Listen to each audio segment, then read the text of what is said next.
ചെരുപ്പ് പൊട്ടിയാ.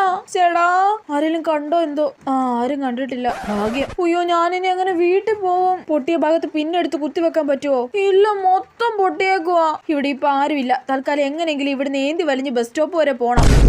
നിന്നെ ഞാൻ എവിടൊക്കെ തപ്പിയടി? നിന്നോട് ഞാൻ കോളേജിന്റെ ഫ്രണ്ട് നിൽക്കാല്ലേ പറഞ്ഞേ? എടി നമുക്ക് പെട്ടെന്ന് വീട്ടിൽ പോണം കേട്ടല്ലോ. പാടി നമുക്ക് ഷേക്ക് കുടിച്ചിട്ട് പോവാം. ഓടി ഞാനില്ല. എടി എന്റെ ചെലവാടി, ബാ കുടിച്ചിട്ട് പോവാം. അത് നീ എനിക്ക് നാളെ വാങ്ങിച്ചു തന്നാ മതി. ചേടാ ഇവളെ കൊണ്ട് എടി ബസ് വരുന്നു. അയ്യോ ദേ ബസ് അപ്പുറം കൊണ്ടുപോയി നിർത്തിയേക്കുന്നു. ചെരുപ്പ് 2 ഊരി കൈ പിടിച്ച് ഓടിപ്പോയി കേറിയാലോ? എടി വാടി, നീ എന്താ ആലോചിക്കുന്നേ? എടി നമുക്ക് അടുത്ത ബസ്സിന് പോവാം. ചേടാ നീയല്ലേ പറഞ്ഞ തിരക്കൊണ്ടെന്ന്, വാടി കേറാം. എടി എന്റെ ചെരുപ്പ് പൊട്ടിയേക്കുവാ. നീ എന്നെ നാണം കെടുത്തല്ലേ പ്ലീസ്.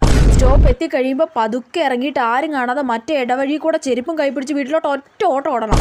അങ്ങനെ ഒരുവിധം കഷ്ടപ്പെട്ട് വീട്ടിലെത്തി. എന്റെ പൊന്നോ, അമ്മ ഇങ്ങ് വന്നേ.